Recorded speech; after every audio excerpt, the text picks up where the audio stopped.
Hello, everyone, and welcome to The Way is in Training. This is a podcast exploring how warriors should train and fight, as well as how they should live. We will talk about technique, but we'll also dive deep into fitness, mindset, and strategy. We will explore leadership and philosophy as well. So whether you are a young soldier, a veteran police officer, a responsible armed citizen, or simply someone looking for an authentic life, let's examine how the lessons of combat and preparation for it can help us fulfill our potential. Let's explore the way together and learn how the discipline of training can show us our true selves amidst the chaos of life.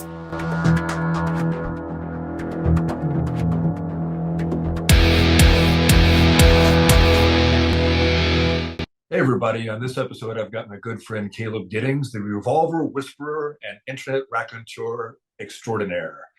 So before I get into any more depth and detail about his background, I'll let him tell you guys instead because he spins a good yarn. So in your own words, tell everybody about yourself. Oh my gosh, tell everyone about myself. I've been in the firearms industry now, full time for almost 15 years.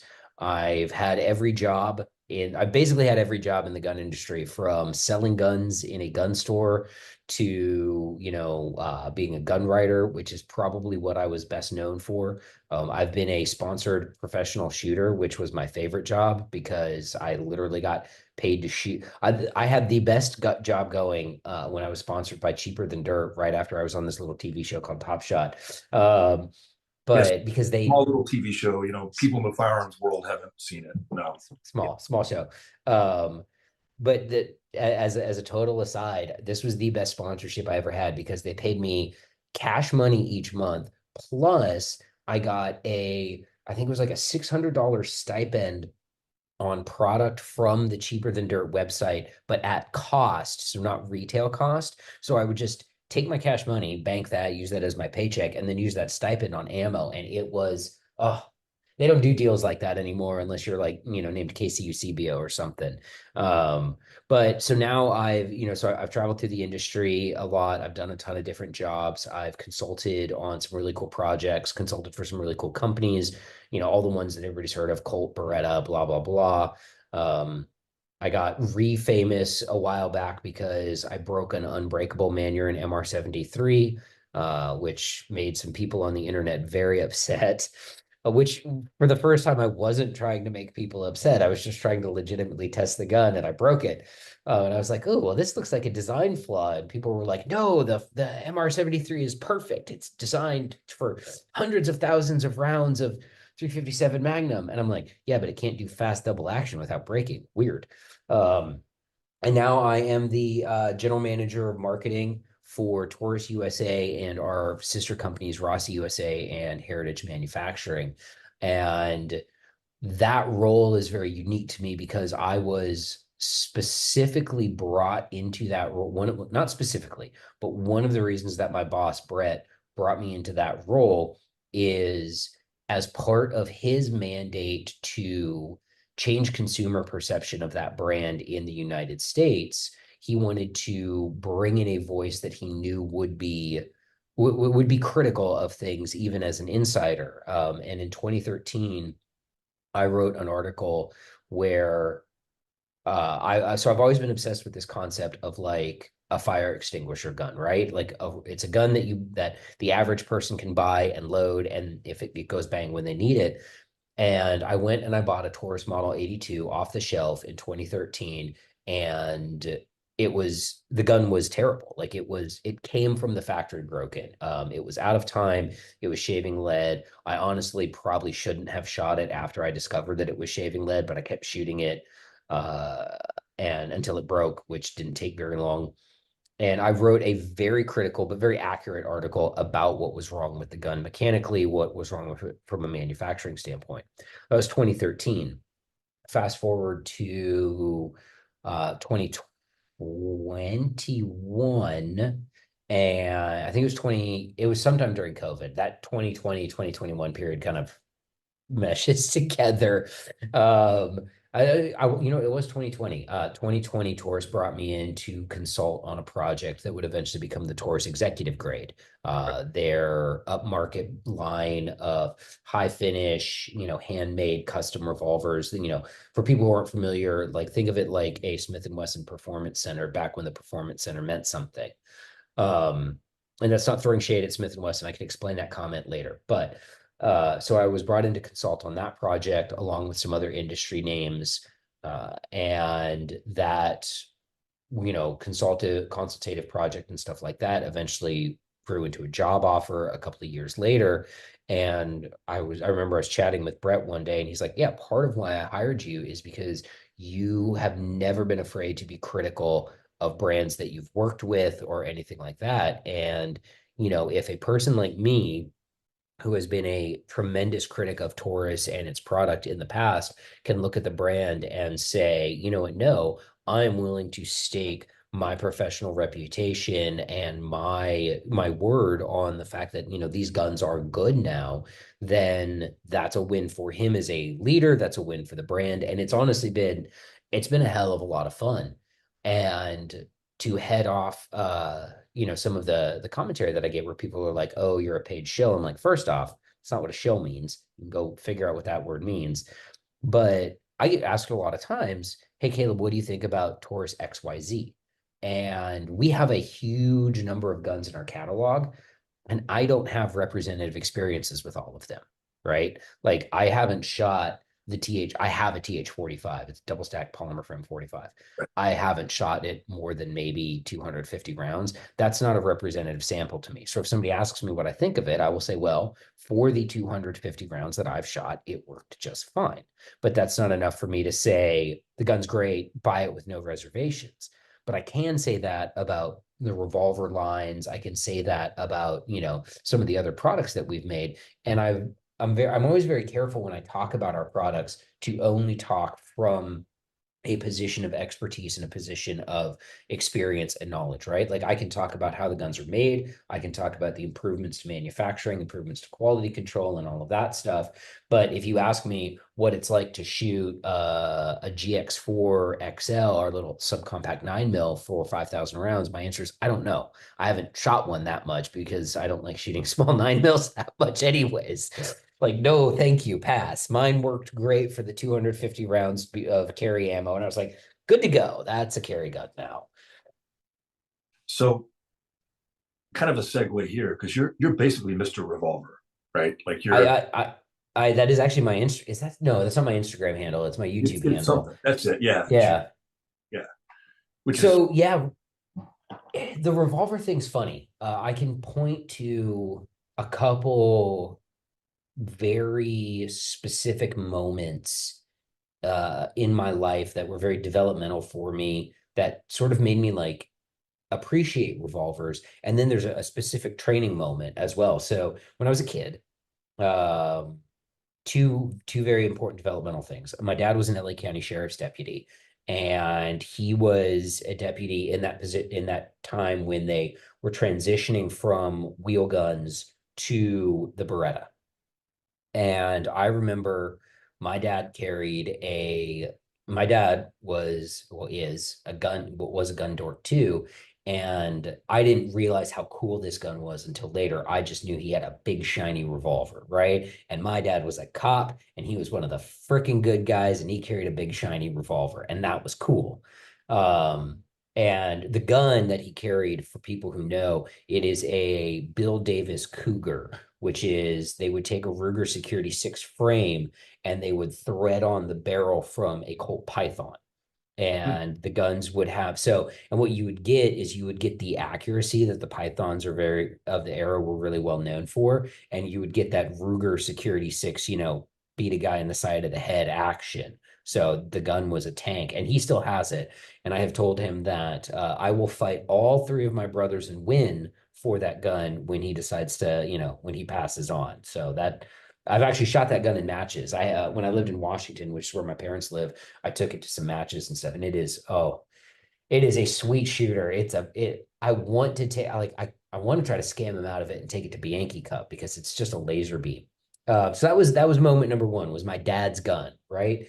And then there was this book that we had, and it was called like Small Arms of the World or something like that. And it was a big ass coffee table Oh, book. yeah. Oh, I actually, yeah, I've seen that book in like used And it bookstores. has like every country's gun, right? Like here's the guns that are made in every single country. And like Spain, you go to S for Spain, and it's got all the crappy Star BM and 1911 knockoffs they made and all of those. But it had articles in the very front of it. Quick aside, And somebody tried to kill me once with a Llama 1911. I imagine you're alive because the gun didn't work. It's a story. We'll talk about that one some That other is time. a story. So, Yeah, so it was the 6 inch, like oh, there's such a weird looking gun because your brain is like, that's a 1911. Ooh, no, it's not. yeah. So yeah, in the front of the book, there was this article, and the guy talked about how the Smith and Wesson pre-model 15 combat masterpiece was just the most flowery, poetic language you could imagine about how this was the ultimate fighting firearm because it had none of the drawbacks of a semi-automatic pistol and fired I think he said like devastatingly powerful 38 special plus P cartridge. It was the 1950s when they wrote this book. So, and it was just, and the combat masterpiece is such a good looking gun and the picture and all of that. So those were like my early childhood experiences that were like revolvers are cool, right? And then fast forward many, many years later, it was 2011. I shot the inaugural IDPA World Championship. I was sponsored at the time by Cheaper Than Dirt, and I shot it with a very early production Springfield XDM 525 competition, which I maintain to this day is the best XDM that Springfield has ever made, and was a genuinely good gun out of the box. I shot it with that gun, and I got the absolute dog shit kicked out of me at the match. Like I was outrunning my sights. I was doing all of these things that are wrong. And just like, I'm like, this was a terrible experience. And at the time, IDPA's rule set was such that the rule set was such that if you shot Revolver, you basically could not have any misses on a stage or you'd be hosed, right? Like if you had to take a makeup shot, game over, like hosed. So the next year or after that match, even I'd like dabbled in Revolver division. I had a couple of guns, that sort of stuff. And the next year, 2012, I basically shot Revolver all year because I was trying to force myself to not get ahead of the gun, not get ahead of my trigger pull, not outrun the gun with my eyes.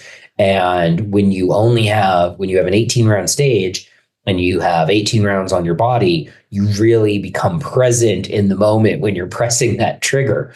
And so I did that, and then I discovered that I really liked it. And there was something that attracted me to this art of this machine that semi-automatic pistols just don't hold for me. Like I love a good semi-automatic pistol, right? I have a fast coin that I got from Ernest Langdon that I got with a Beretta. I love the 92. I will love the 92 until the day I die.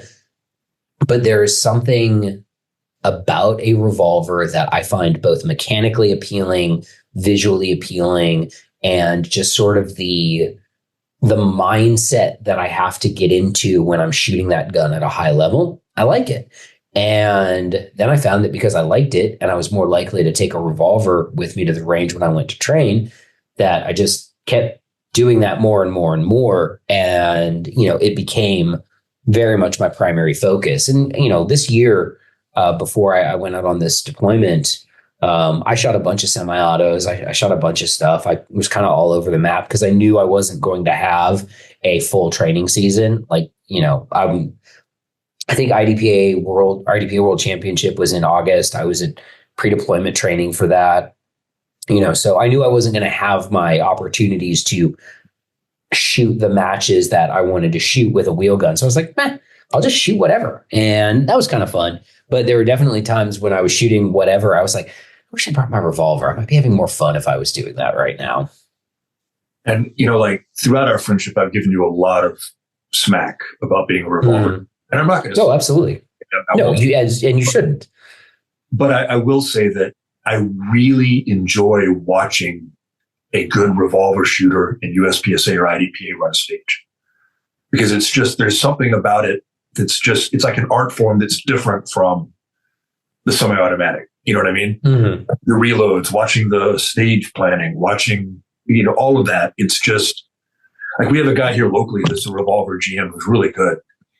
And we had that Day of the Dot IDPA Optics Championship in Dallas. Oh, yeah. And he wound up getting DQ'd because his gun for the championship was a revolver with an optic on it. But he made it all the way through the match because we were doing chrono last. So he actually got to shoot all the stages. Oh, and that's fun. He knew it was going to happen. He was just doing it for fun, right? But watching this guy run those stages with that revolver was just a thing of beauty. I mean, it really, really cool. And like I said, I give you smack about it, but I kind of feel the same way about it that I feel about watching like somebody who's really good with a Japanese sword, or somebody that does, European martial arts, or a cowboy action shooter. Like it's like a piece of history, kind of, in a way. It is. And I think, there's that aspect to it that I enjoy. I enjoy sort of feeling that connection to a way that things used to be done. And then there's a practical aspect to it as well. This is something that I've talked about with Daryl Bolke and Brian Eastridge and some other, the Revolver guys a lot, is that I think in the training community, we do a bad job sometimes of acknowledging that they're like, in a perfect world, yes, damn, everyone should have, they should get a gun, and they should go get, a good intro class, and then a good intermediate class, and then a good advanced class, and they should maintain their skills, right? That's a perfect world. We in the community sometimes do a terrible job of acknowledging that there's a whole lot of people who just want some gun, like, they want gun XYZ, and they want to load it, and they want to put it in their sock drawer, and they don't ever want to fucking touch it until someone breaks their window at 2 a.m.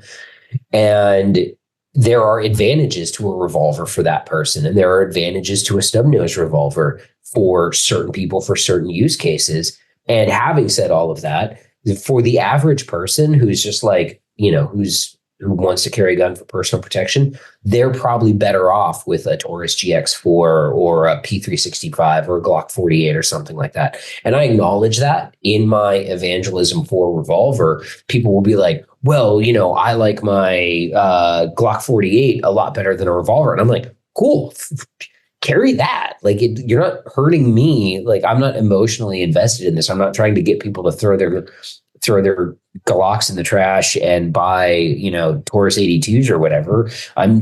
All I'm doing is doing a thing that I like to do, which is shoot revolvers, and then advocating for the times, places, and use cases that gun or platform makes sense in a modern world. When I became a cop in Chicago, my dad gave me his 5-shot Smith & Wesson snub. He was a Border Patrol agent when he got out of the Marine Corps, right? My dad, he was in the Marine Corps, he was a fighter pilot. And then he got out and he became a Border Patrol agent. And then in like a rare moment of bureaucratic efficiency and awareness, they realized he had like 5 billion hours of flight time. He was like one of the best pilots the Marine Corps ever produced. So they made him a pilot. He wound up running Con Air for the Marshals by the time he retired. Nice. For a while, we were in El Paso, and he was a plainclothes Border Patrol guy in El Paso. And he had this 5-shot, Smith & Wesson snub. Mm-hmm. When I was buying dope in Chicago as a cop, that was the gun that was in my pocket. Yeah. And it was perfect. And that's a legitimate use case for it. I think about a lot about like this, like other really good, for me, like I carry a revolver. I carry a revolver even at times where a semi-automatic would make more sense, simply because I like the gun more, right? And when I'm going through my gun closet and I'm like, all right, I got a range day today. I have 250 rounds of match prep that I need to do, and I also want to work in, 60 to 100 rounds of just, draws from concealment, light movement with my carry gun. I don't want to friggin' grab my match gun, which is almost invariably a revolver chambered in 38 special, and then be like, okay, well, I've got that. Oh, now I got to grab this 9mm, and I got to grab these mags, and I got to get all the extra logistical support, or I can just grab my other 38, and because this is what I like to carry anyways, throw that in the bag, and now I'm good to go. Or realistically, I don't have to grab it because it's attached to my body. Like, there's been a lot of days where there was one day I was going to the range, and I hopped in my car, and I'm like, oh crap, I forgot my carry gun. Oh wait, no, I didn't, because I'm carrying it. It's on me. I don't need to get it to take it with me to the range. So like bring this back around to training a little bit. You know who Bill Jordan was, right? Of course. Bill Jordan taught my dad how to gunfight. That is a hell of a lineage right there. Holy cow. I would also be immediately suspect of somebody who didn't know who Bill Jordan was. I've got a signed copy of his book that he signed for my dad. That is a hell of that. You know, what's funny is, talking about Bill Jordan, right? And, we look at our era, like, the era of trainers that were, those legendary names that had huge impacts on the training paradigm, people who moved the needle and stuff like that. And I think that we have guys, that are out today that are in that sort of same position where they have had tremendous impacts on the training space, on the language around training, on how we train and stuff like that. Like Ernest Langdon, Craig Douglas spring to mind as people who have changed the way that people train and the way that people think about shooting. Change the paradigm. Mm-hmm. Yeah, absolutely. And I mean, I'm lucky enough to have trained with both of those guys. Got my coin from Ernest, trained with Craig. Nothing like getting broken ribs in a ShivWorks class. I like Craig.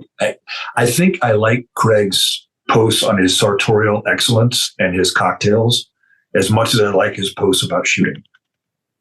That man can mix a mean cocktail as well. Like I consider myself a pretty good mixologist when it comes to making a cocktail. And I definitely have a couple of recipes down to a science, but I went to a party that he was hosting at TACCon a couple of years ago, and he was making cocktails, that aren't in the genre that I'm normally that fond of, because they're normally a little sweeter than I like. Perfect. Fantastic. 10 out of 10. Also, take a class from Craig. Like, people who are listening to this, not just for the cocktails and the suits, but like the training value. Oh no, he's a phenomenal trainer. Like, his stuff is fantastic. I come from a martial arts background, right? So like, I knew of Craig when he was South Narc on a lot of the forums on the internet back in the day. Right. And there's this thing about certain people in that side of things. And I kind of consider Craig kind of spans both worlds. Right? He does. Yeah, absolutely.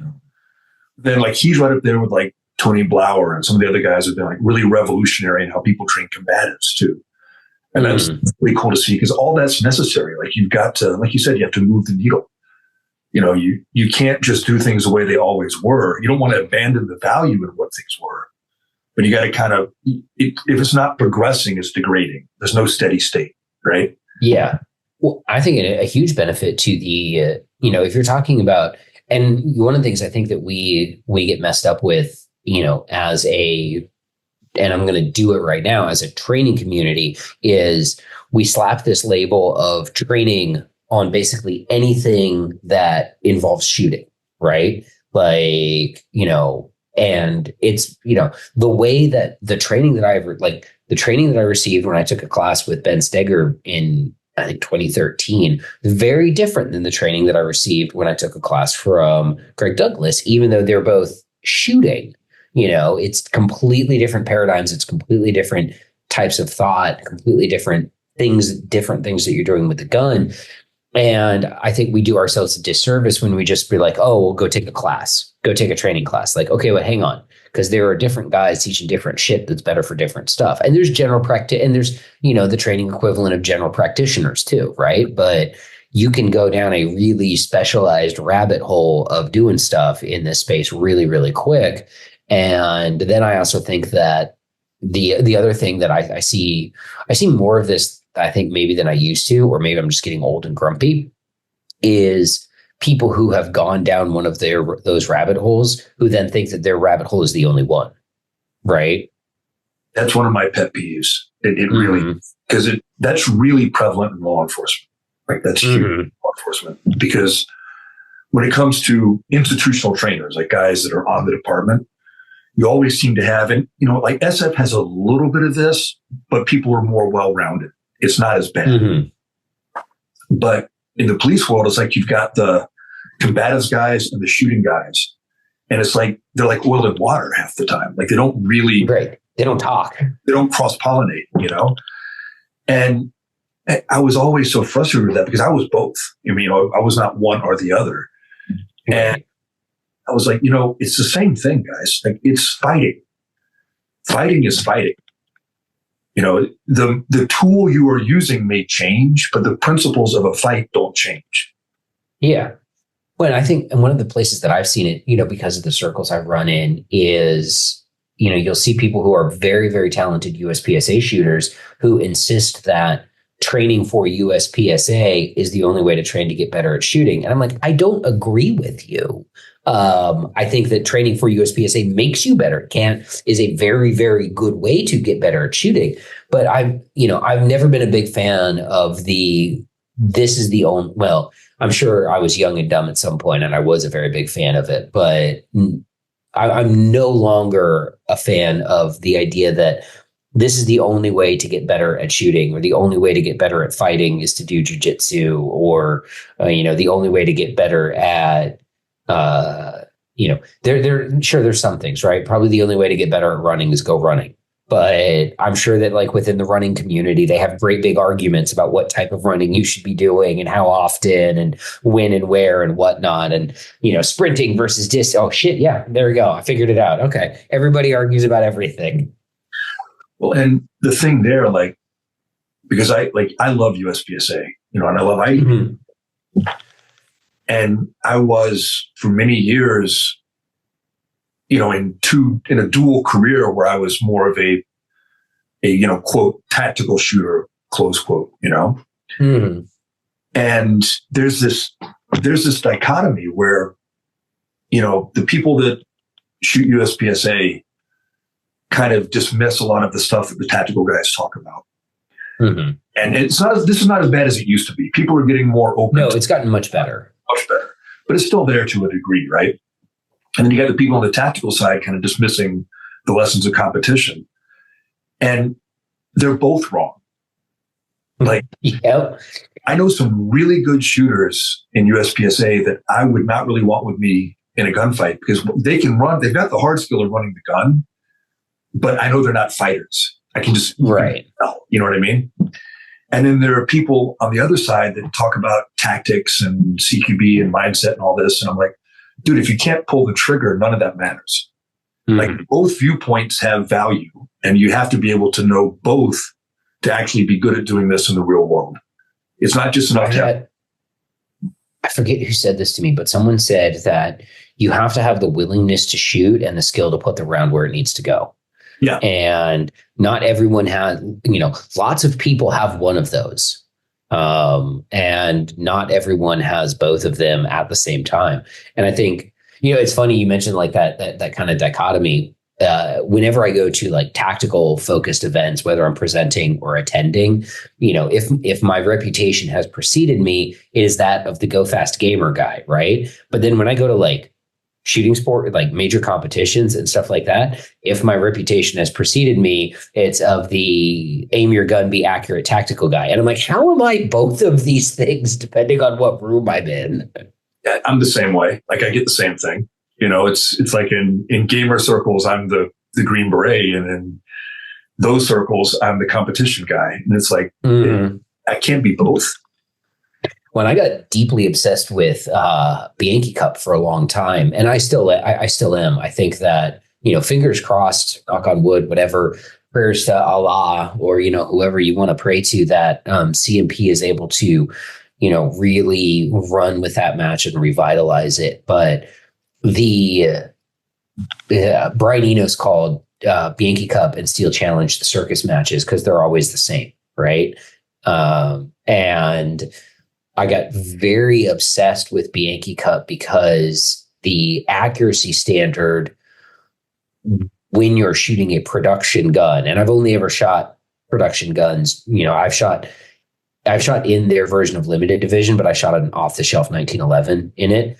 I've only ever shot, guns that you could buy off the shelf in the match. And when you are pushing a production gun to hit a 4-inch circle at 25 yards, with iron sights, because I shoot production division, it's such a unique challenge in the shooting sports. And it's one of those things where I keep going, like every year I shoot it. And I was talking to Simon, SLG, who runs pistoltraining.com now. And he shot the match. He did very well. I think he finished like third in carry optics. And we were both talking about how every year that we know we're going to shoot this match, we're like, okay, this is the year that I really trade up for this match and I practice and I get all, squared away and all of that. And then the match gets here and we're like, I didn't do any of that freaking practice that I wanted to do. And I can see it on the scoreboard. But it is a great match. I'm trying to get the speaking of training, I'm trying to get the Ace Virtual guys to put the Bianchi Cup stages in there so I can shoot that while I'm here. That would be cool. They could do it too. I just got to poke Jim at the CMP to be like, hey, transmit the stage data to them. It's not hard. It's super easy. The only thing is, and this is just talking out loud, because we both know the Ace guys, is they'd have to do an update to the scoring system because Bianchi Cup doesn't use hit factor in any way, shape, or form. It's par times and then points on paper. They need to do that anyway, in my opinion. And I love the Ace system. Mm-hmm. Oh yeah. How many times do I send you screenshots of the leaderboard? About the same. I wasn't able to do it for a while because I had a triple whammy on this deployment of I got assigned to a new position, so I was doing a schedule change. Then I had a kidney stone, which was my first one of those.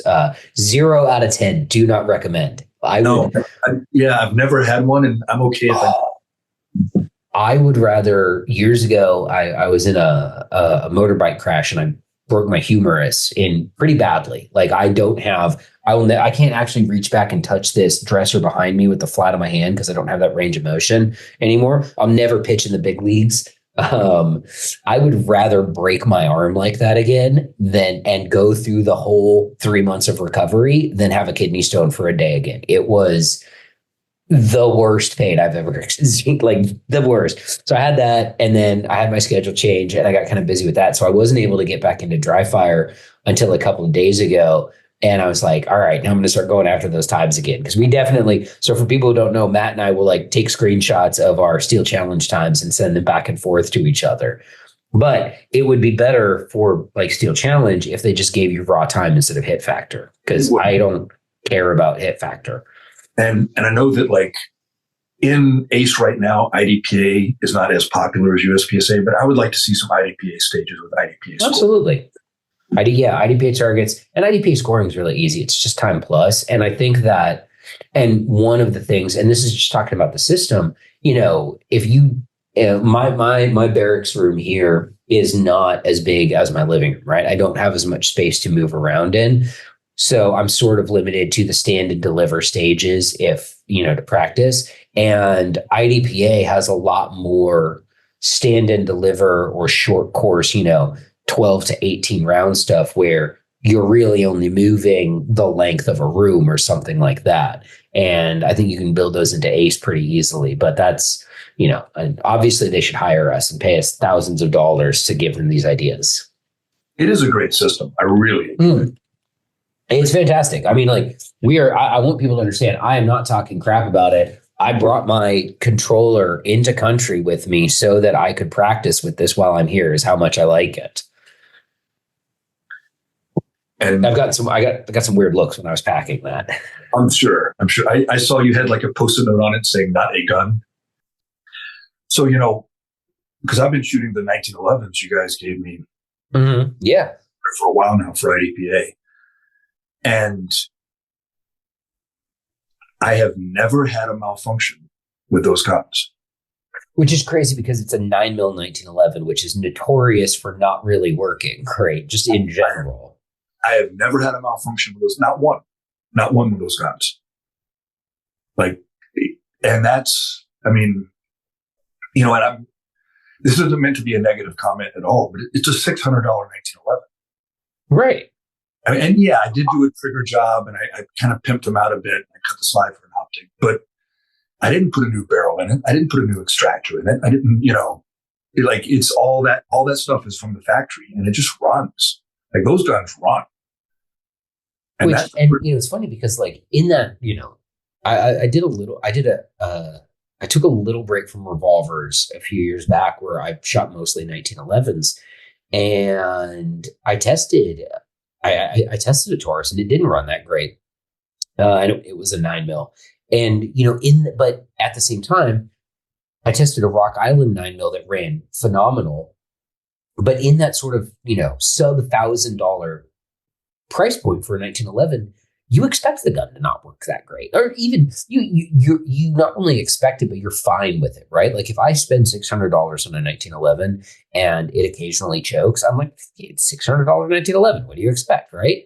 Now, if I go and spend $3,000 on a 1911, that thing better run like a sewing machine and, you know, never go down.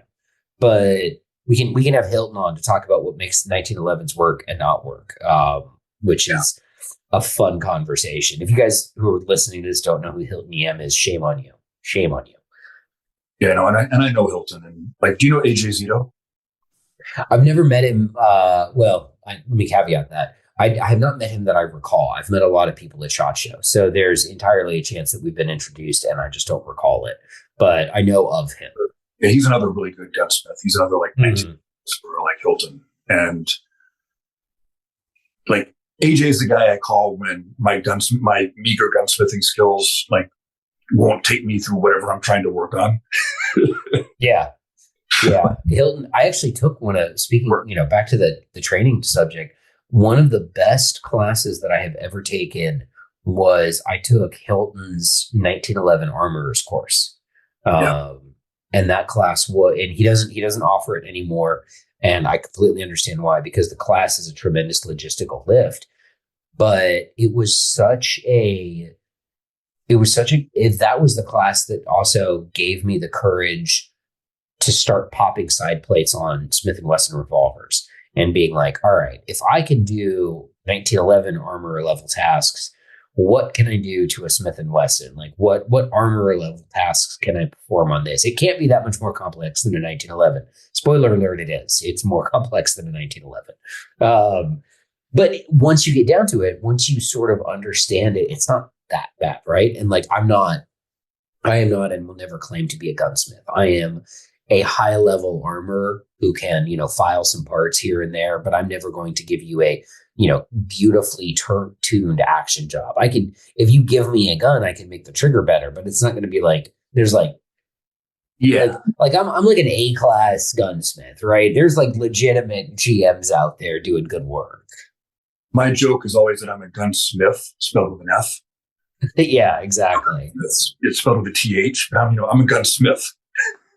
Like I work on guns like Jeremy Clarkson works on cars. It's I hit him with hammers. I have hit guns with hammers too, and like maybe not at times when it's appropriate to hit a gun with a hammer.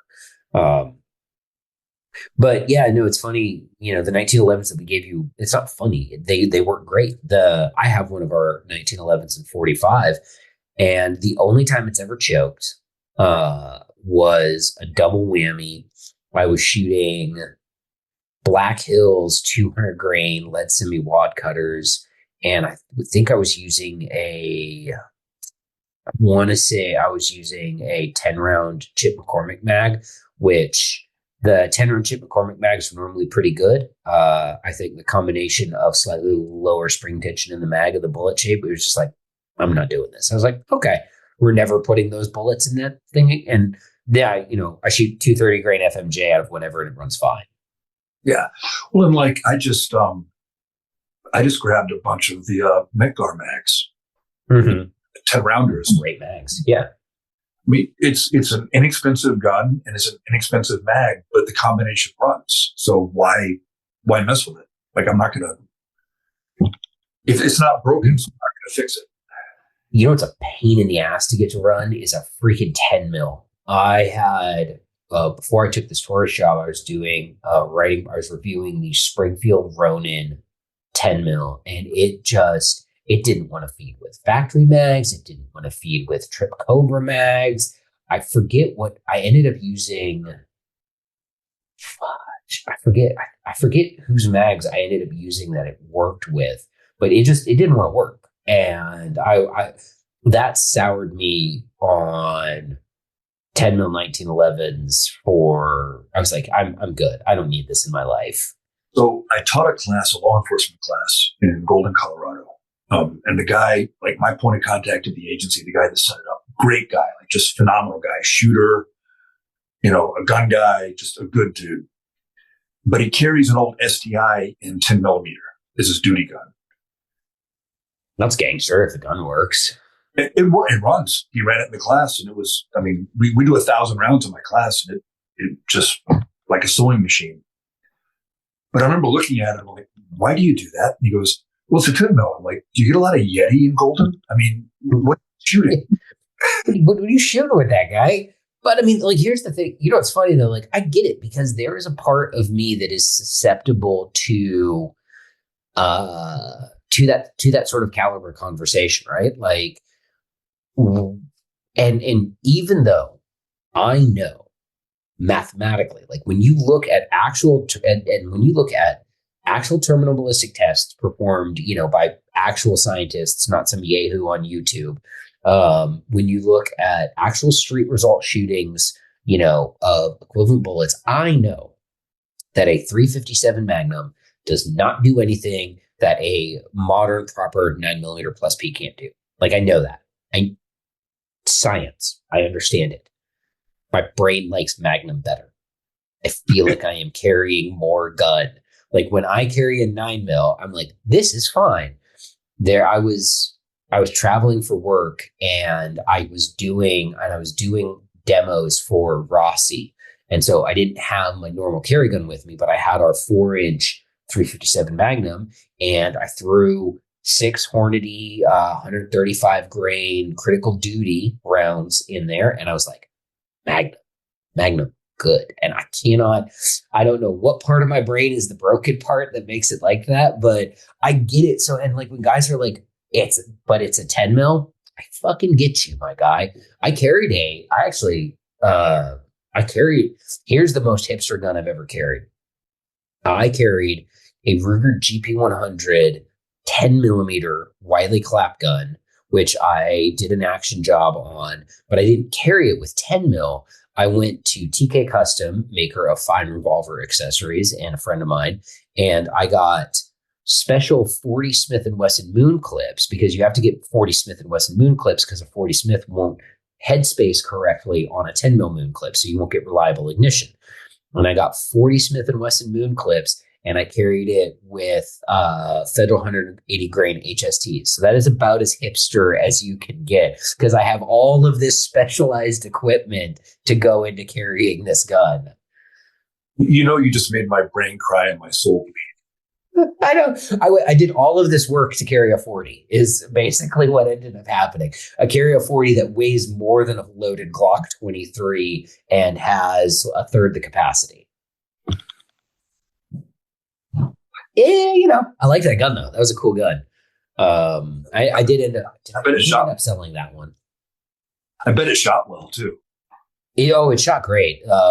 I did so at that time I was competing. So there was some logic to it. At that time I was competing with my competition gun was a Ruger GP100 match champion in 10 mil, which I was using 40 Smith & Wesson out of to take advantage of the IDPA rule set at the time. And I was like, well, I've got, 5,000 rounds on this gun, and I have all of these 40 moon clips and all of this 40 ammo. I might as well carry one too. And so I got the 3-inch version, put the compact grips on it, and it shot great. It honestly carried remarkably well for as heavy as it was. But yeah, when I switched back to 38, I found that both of those guns ended up living in the gun safe a lot and not really coming out that often. So I was like, all right, I can get rid of these, which is something that, I don't regret at all. I never got emotionally attached to those guns, but they were that GP 110 mil was the most hipster ass gun I've ever carried. Nice.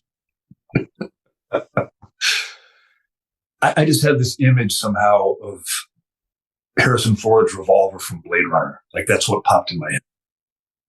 The most Blade Runner gun I ever did was I did a Smith and so I had this whole idea when I was working for Tactical Life that it was a print magazine. It's now a digital only publication.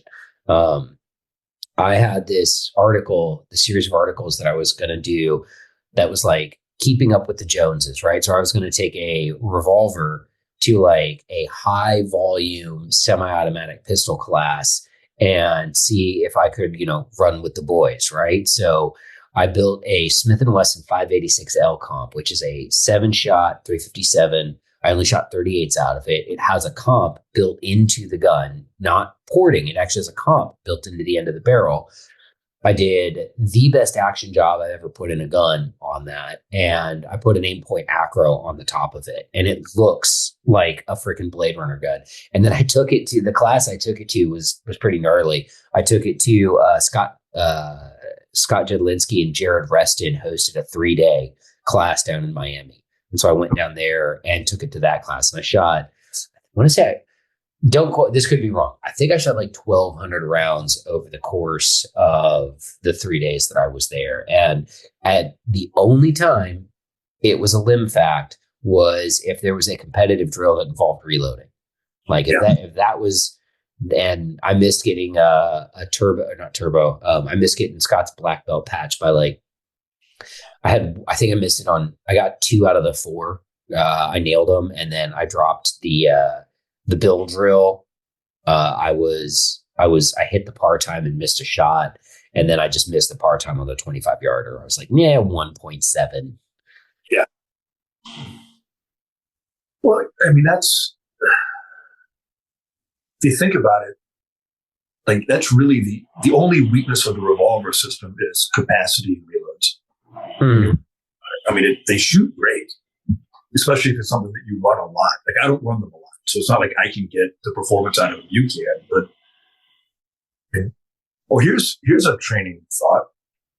How much of an advantage has it given you learning to run revolvers double action rapidly when you go to something like a 1911 or a Brennan 92? 82, I should say. Yeah, I am like, when people complain about trigger, I think the best way to explain it is when people complain about triggers, I look at them funny. I'm like, the trigger, like it takes a lot for a trigger to be a bad trigger because I would say the biggest benefit of it is learning that trigger management skill, right? If I can hold this gun steady while I am going through an 8 or 10 or 12 pound trigger as fast as I can pull it, then if you give me a gun with a 4.5 pound trigger, it feels like cheating. Like it doesn't feel like I'm working. And that was how I felt when I shot the G3 on your 345 drill. I hadn't practiced the 345 drill with that gun one time before that day. I had shot that gun very little before that day. And I was like, this is really easy. Like the sight's just really easy to see. The trigger's not hard to press. And I can do all sorts of silly shit and not knock this thing out of alignment. And the other thing too is that it taught me, that has been a huge benefit to me, was it taught me that I don't like it. It very much broke my pin and reset habit because I had one of those, right? Where I'd pin the trigger and, feel the tactile reset and all of that shit. Shooting a revolver completely broke me of that because the only way to shoot a revolver fast is you have to let go of the fucking trigger. Like you rip that sumbitch to the rear and then you got to let it go and you got to race it to the reset. And if you try to ride that, you can short stroke it, you can skip a cylinder, you can do all sorts of silly shit that makes the gun not go bang. So if you watch me and you've got like if you see video of me shooting a wheel gun and I'm shooting it fast, I completely lose contact with the trigger. Yeah. Like I don't feel the trigger face because I come off it and I'm at the front of the trigger guard and then I'm back on it again. And I found that to be a tremendous benefit to me when I'm shooting semi-autos because it completely changed the way I interact with the trigger. I really learned from revolvers that if I hold the gun steady and my trigger pull doesn't move the gun, then the bullet's going to go to where I want it to go. Yeah, you can slap the trigger like it owes you money. Mm. Which I do when I shoot 1911s. I posted a video last year or 2 years ago where I was shooting a 1911 at a demo, and I'm like coming all the way off the trigger, right? Like there, you can see air in between my finger and the trigger, and then I'm just whacking the piss out of it. And I'm shooting like 0.25 splits, so not like crazy fast splits. And you can hear the steel ringing in the background. And of course, like the first comment is, "Oh, it's terrible trigger control." And I'm like, why don't you pull up and shoot this gun as fast as I'm shooting it and hit this steel target?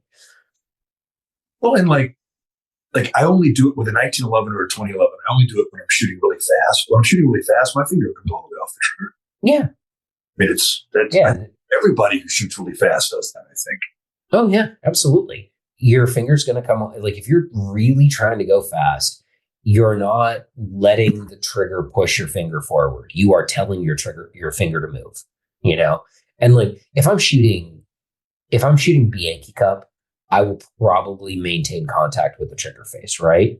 But with a double action revolver, the way that I've explained this for years now, and that I found really sort of clicks with people, is pressing a double action revolver trigger is very much like riding a bicycle in the sense that I can pedal slow, I can pedal really fast, but what I don't do is I don't stomp down on one pedal, stop pedaling, and then stomp down on the other pedal and stop pedaling, and then stomp and then stomp. There's no start, stop, start, stop.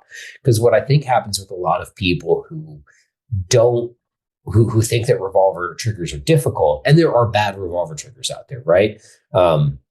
The weight isn't the key factor in what makes a trigger good or bad. Whether or not it stacks up in a weird spot is what makes it good or bad on a wheel gun. Like I've shot revolver triggers that had technically very light pulls, but most of the pull was like way back at the end of the trigger press. So you're like, oh, this is really nice. Oh my God, why is it so heavy right here? And that's crap. Like I set my guns up to have basically the same amount of pressure all the way through. If I start it and it's 8 pounds at the start and it's 8 pounds when it finishes, right? It doesn't like jump up or something like that. But, what I think people run into is when the first time they're shooting a revolver, they start the trigger press and they realize that it's heavy, and then they stop and then they hold it there. And now you're holding 8, 10, 12 pounds on your index finger while you're trying to clean up your sights. And unless you're pretty strong, what's going to happen is you're not going to clean up your sights. You're going to get tired from holding that trigger, and then you're like, fuck it, and just send it. And that bullet's not going to go where you want it to go. So I'm not a believer in staging revolver. Again, not for everything. There are some situations where I would actually stage that, but even then I'm not really truly staging it. Like I shot Bianchi Cup with my revolver, not this year, but last year.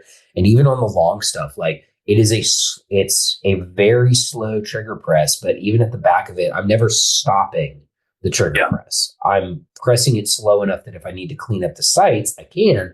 But the last thing I want to do is get to the maximum point of the trigger press right before the gun's about to go off and then stop pressing it and try to hold it on that.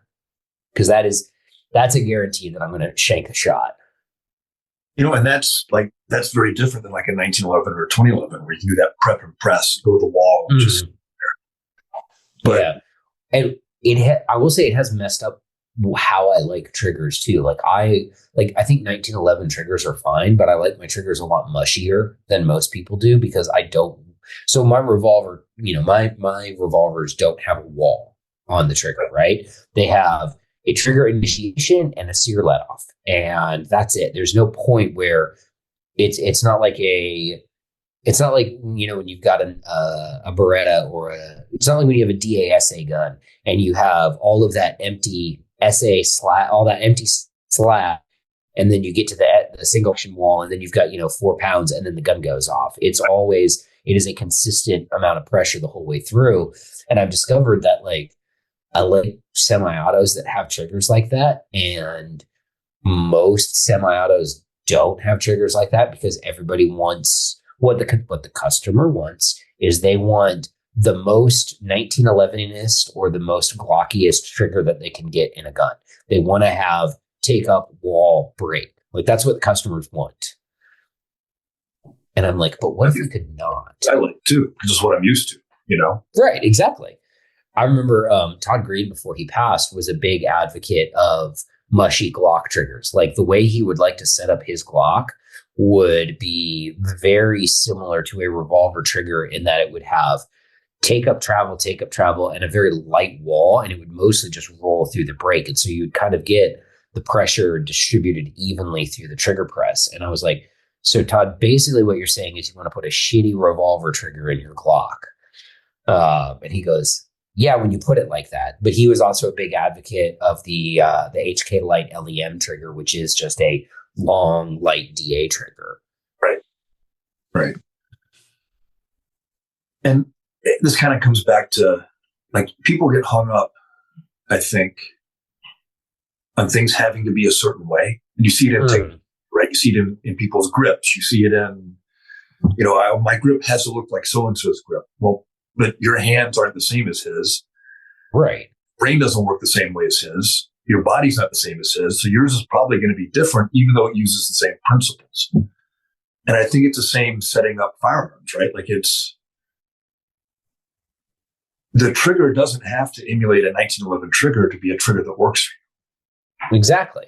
Well, and it's funny because in our space, in the shooting sports, despite the fact that shooting is fundamentally an athletic endeavor, right? It requires hand-eye coordination. It requires muscular strength. It requires all of these other skills that firmly place it, to my mind, as more of a sport than, say, something like, I don't know, darts. We have this idea that like there's some sort of platonic ideal of a gun, right? Like that there's an ideal gun setup for everyone, even though you could go to, I'm going to use bowling as an example. I've never bowled at a professional level. I've bowled the same amount of recreational bowling that everybody else has done, right? Like someone's like, hey, let's go to a bowling night. I'm like, sure, whatever, there's beer. But at the highest level of bowling, the people that are, making their living bowling, they use different weights of balls. They like to grip them differently. They have different throwing mechanics. Major league pitchers, there's no platonic perfect way for them to grip or throw the ball. So why do we think that our sport is different and that there's a perfect way to set up a gun for, everyone? I don't understand how that mindset crept in there where someone was like, no, this is the best way to do it. I'm like, it's the best way for you. I think. So you ever read any Thomas Harris, like Silence of the Lambs or Hannibal? No, I haven't read them. No, I've seen all the movies, but so the opening line of Hannibal, right, the sequel. The very first sentence in the book is, "Technique is the religion of the dangerous trades." And I think that's got something to do with it, because like you have to have this unshakable belief that what you were doing is the magic thing that will carry you across and win the day. You see it in the military all the time, like the dogma. This is the way to do it because this is what's going to keep you alive. Maybe the lesson you learned doesn't apply in the AO we're in or the ROE we have, or maybe the principles of what you're talking about do apply, but maybe the technique we need to use to apply those principles is different. Like people they have this almost like dogmatic belief that it has to be done this way. And that's what's going to keep them alive. And I think the more seasoned you get, the more you realize that there's more than one path up the mountain, that old cliche, right? But it's very true. There's more than one way to get there. You got to figure out the best way to get there for you and the people that are with you in the environment you're in. And I think that has a lot to do with the firearms space. Like people, and you see it too, like, and I don't want to name names. I'm not going to be speaking of ill of anybody, because the people I'm thinking of are actually people I really respect. But people get frozen at the moment of their like culmination event, like their biggest test. Mm-hmm. They get frozen at that place and time, and that's the only way to do things forever. You know, and you see it in a lot of retired SF guys. Like they're what carried the day for them in the conflict they were in the biggest battle they fought, is the truth forever after.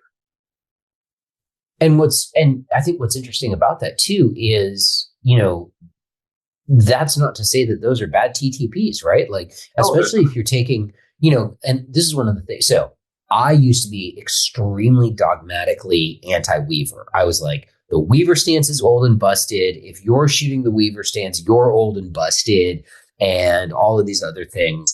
And while today I still maintain that it is not the most biomechanically efficient way to shoot a gun, like I believe that down to the core of my being, and I think science and human kinesiology backs me up on that. If you have shot the Weaver stance your entire life and have been to Gunsight, you know, 13 times. By the way, Gunsight doesn't even teach the Weaver anymore, guys. So like, if you're still out there clinging to the words of Jeff Cooper, Gunsight's not teaching the Weaver. And before you get on me for dogging on Gunsight, I have a Gunsight flag hanging in my dorm room here. So, but you know, I used to be very dogmatically against it, but I've reached a point now where it's like, if this is the thing that you know, if you're, let's say you're a retired LAPD cop, right? LAPD taught Weaver for a really long time, and they killed a lot of dirtbags. You know, a lot of really good cops killed a lot of really bad people using the Weaver stance, right? And if that cop then goes out and is teaching that because he won the day using that stance, that technique, and he teaches it to someone, and that person adopts it, and they get good at it, and they have the right mindset, I do not give a rip. I am not here to change your mind about that and that sort of thing. My only, I think, frustration with that is people who refuse to let those new ideas in, right? Like, because you take that imaginary character that I've created, and if he says, hey, I understand that other people teach a different style of shooting. I am teaching this because I know it. It works very, very well for me. And I have struggled to adapt to new styles of shooting. Like, just acknowledge that there's other shit out there, and we're good, homie. That's all I need. And like the interesting thing there, and then, you know, we've gone for over an hour and a half already. We're like, I know. I actually just looked at the clock and I was like, I have to go take a shower and go to bed soon. But if you look at the way Weaver actually did the Weaver, it wasn't a Weaver. Yeah. Yeah. It was more like a USPSA shooter today than anything else. My friend Brian posted a meme where he argued that, like, by definition, however Jack Weaver held a gun was the Weaver stance because he was Jack Weaver. And I'm like, yeah, it's a good point. Not wrong. Not wrong. All right. I got to wrap this up, brother. I'm sorry, but no, that's okay. Like I said, it's 9 hours later here for me than it is for you. So I'm like, oh, I got to go to bed. I got to get up and go to work tomorrow. So, but thanks, man. I appreciate you having me on. It's always great to chat with you. Looking forward to working with you more next year when I get back from this mess. Oh, we're going to have a good time next year for sure. I'm looking forward to that. Awesome. But yeah, thanks, man. Great conversation. I hope everybody enjoyed it. Real quick, tell everybody where to find you on the social medias so that you can mock them on the internet as you're good at. Yeah. So I'm not posting a lot on social media right now because of where I'm at in the world. But you can follow me on Instagram at Radicaleb. It's just the word radical and my name mashed up into one word. And then you can follow me on Facebook at Caleb. Just search for Caleb Giddings. There's two of them. One of them is my personal account. Don't send me a friend request. And I don't say that because I don't like people. I say that because that is like for friends and family. And just follow my public page. I post before when I'm normally active. I post a lot on there. And if you want to follow me on YouTube, you can. I don't post that much on YouTube anymore because making YouTube content takes a long time. But it is Mr. Revolver on YouTube. Pretty easy to find. But yeah, again, thank you, Matt. I appreciate it. No, had a great time. We got to do part 2 because I think we could talk for probably 6 hours and not even exhaust. Yeah, I think, we weren't even like, hours and hours of talking. Yeah, I don't know if we even really technically got much past your intro. No, I mean, we did that part, and then we talked about, and then we just kind of went around the block. Like we didn't even talk about like I have this whole diatribe about how in the post GWAT era, if people want to experience, stressful shooting mechanics, they should go hunt stuff that is, and like I have this whole thing. Like that's a new bit that I'm doing. So yeah, we'll definitely have to do a part 2, brother. Oh, absolutely. All right. Hope everybody enjoyed it. I'll see all you guys next time.